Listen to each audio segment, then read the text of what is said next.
Maka terdengarlah suara dari awan itu yang berkata, inilah anakku yang kupilih, dengarkanlah dia. Kita tahu yang masuk ke dalam awan itu adalah Musa dan Elia. Sesudah itu dari awan keluar suara, inilah anakku. Siapa yang bicara dari awan itu? Musa atau Elia? Salah satu di antaranya. Silahkan pilih.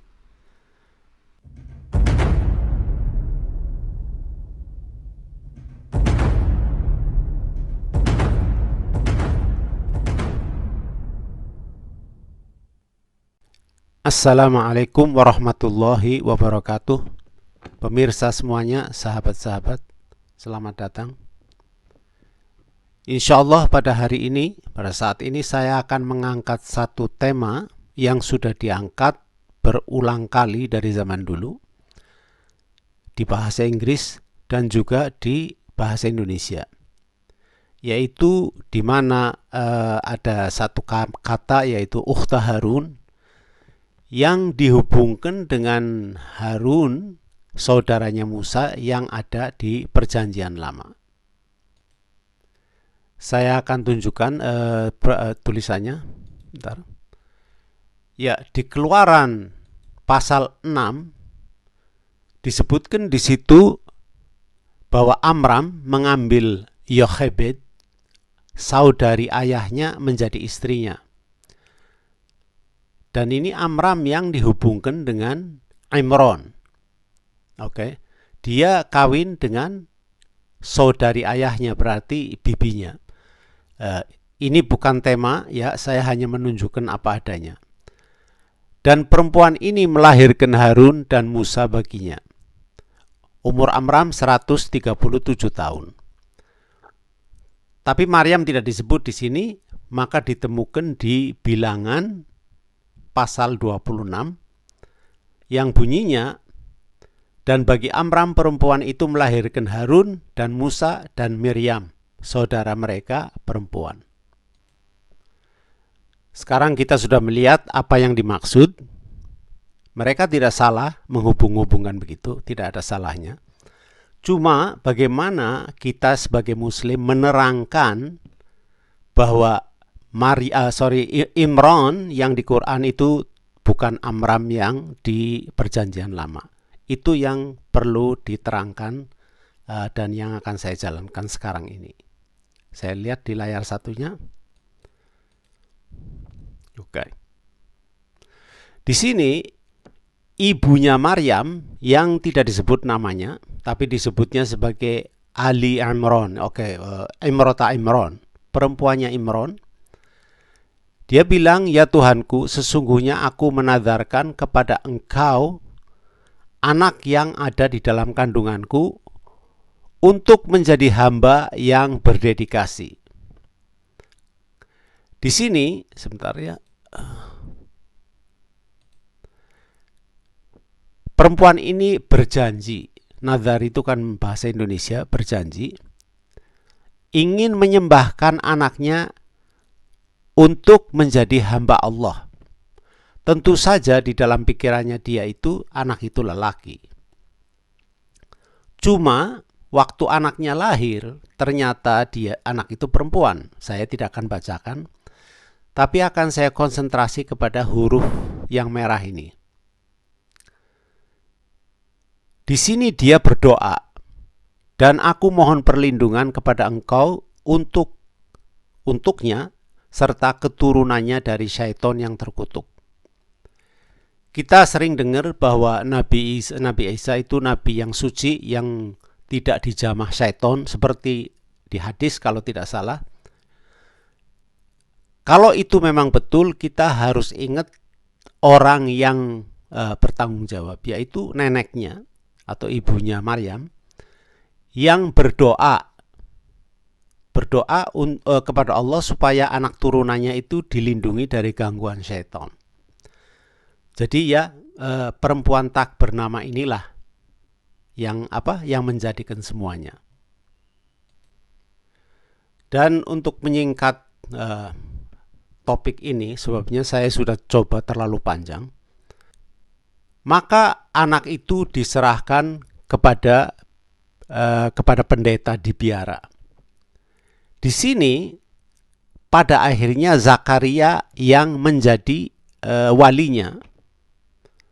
Tentu saja di biara itu banyak pendeta, dan Maryam itu satu-satunya perempuan di situ, waktu itu masih kecil sekali. Oke.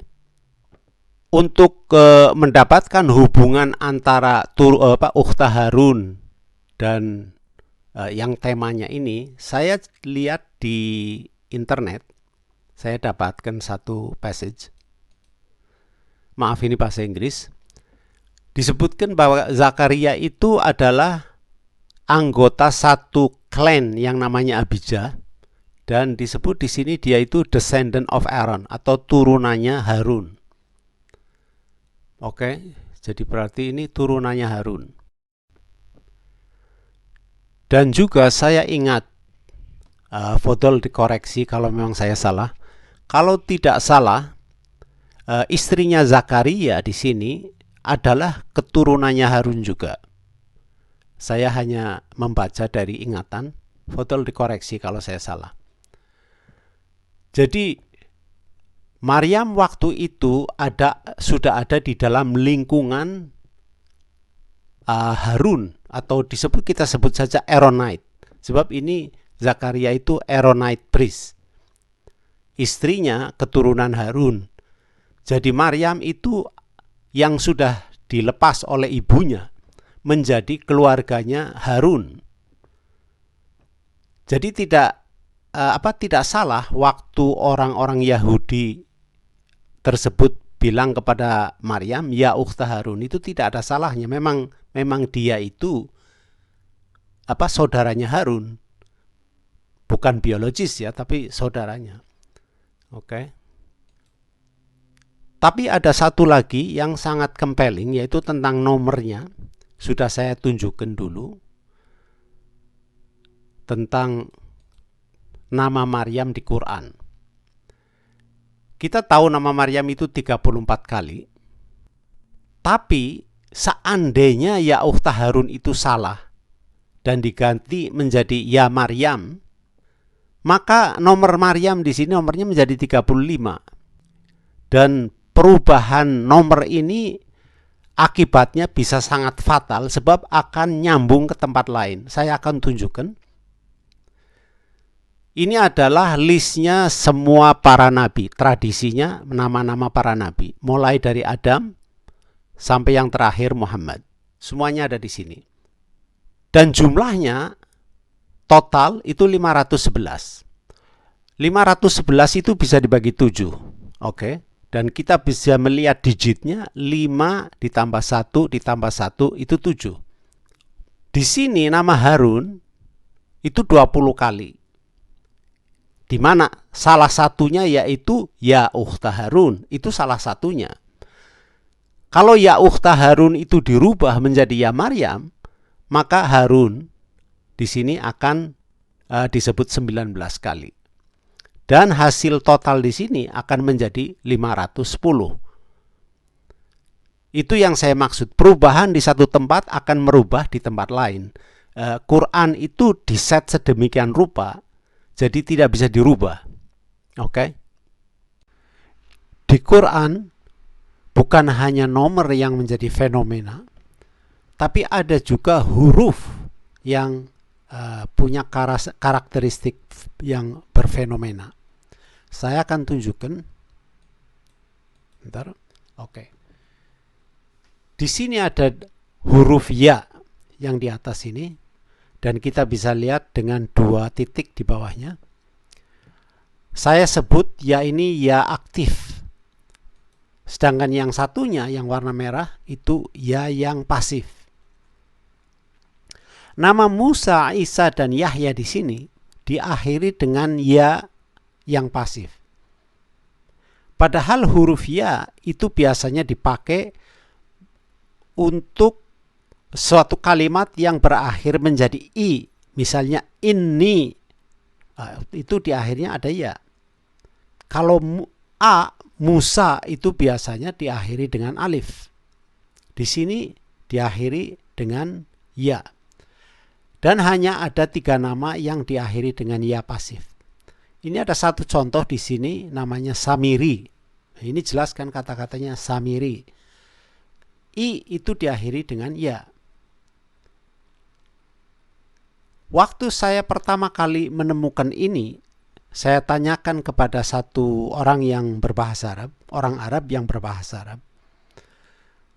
Apa maksudnya dan apa alasannya nama ini diakhiri dengan ya pasif? Pertanyaan yang normal. Tapi orangnya menjawabnya, dia bilang kalau saya tidak bisa berbahasa Arab, tidak punya hak untuk mengangkat dan menanyakan sesuatu yang seperti ini. Fair enough, saya memang tidak bisa bahasa Arab. Karena itu saya tanyakan kepada orang yang bisa bahasa Arab. Tapi kelihatannya dia salah mengerti. Anyway, Yahya itu anaknya Zakaria. Kita bisa dengar kata-katanya. Musa, Isa, Yahya, Zakaria. Kita lihat nama Zakaria. Zakaria diakhiri dengan alif. Jadi apa sebabnya Musa, Isa, dan Yahya itu diakhiri dengan huruf ya? Adalah satu fenomena ini. Waktu topik ini saya angkat di internet, itu ada beberapa orang Kristen yang melihat, dan salah satu diantaranya, kalau tidak salah itu Christian Prince yang melihat ini. Dia bilang bahwa Isa di Quran itu bukan Yesus, karena satu rumpun dengan Musa, yaitu satu grup.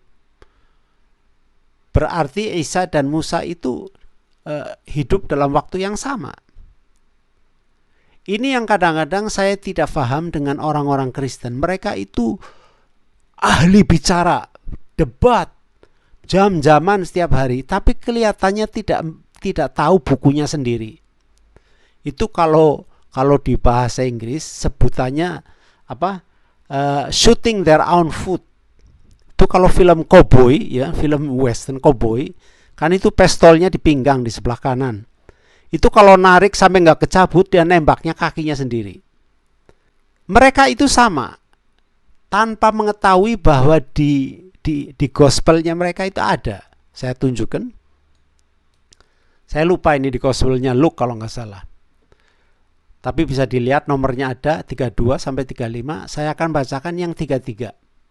Dan ketika kedua orang itu hendak meninggalkan Yesus, Petrus berkata kepadanya, "Guru, betapa bahagianya kami berada di tempat ini. Baiklah, kami dirikan sekarang 3 kemah, satu untuk engkau, satu untuk Musa, dan satu untuk Elia." Oke, berarti ada Musa di sini. Padahal Musa katanya hidupnya 1000 tahun sebelum Yesus, atau 1500 atau 5000 tahun sebelumnya. Saya tidak tahu. Oke, tidak peduli. Tapi di sini mereka mengkritik ya ukhta Harun, bahwa Maryam itu saudaranya Harun, tanpa mengetahui bahwa Musa ada di sini. Ini yang menjadi masalah dengan orang yang kayak tidak ada ilmunya. Saya tidak bisa mengatakan orang bodoh, ya, sebab tidak ada manusia bodoh. Maksudnya apa mereka itu berbicara tanpa melihat dirinya sendiri? Katanya ada hadis yang mengatakan who knows himself knows his Lord. Ya, siapa yang melihat dirinya sendiri maka dia sudah melihat Tuhannya. Kalau melihat dirinya goblok berarti Tuhannya juga goblok. Apa bedanya? Dan di sini di 34, sementara ia berkata demikian, datanglah awan menaungi mereka. Ya, awan itu tempatnya di atas. Dan ketika mereka masuk ke dalam awan itu, ya, takutlah mereka. Makanya mereka di sini berarti murid-muridnya mungkin.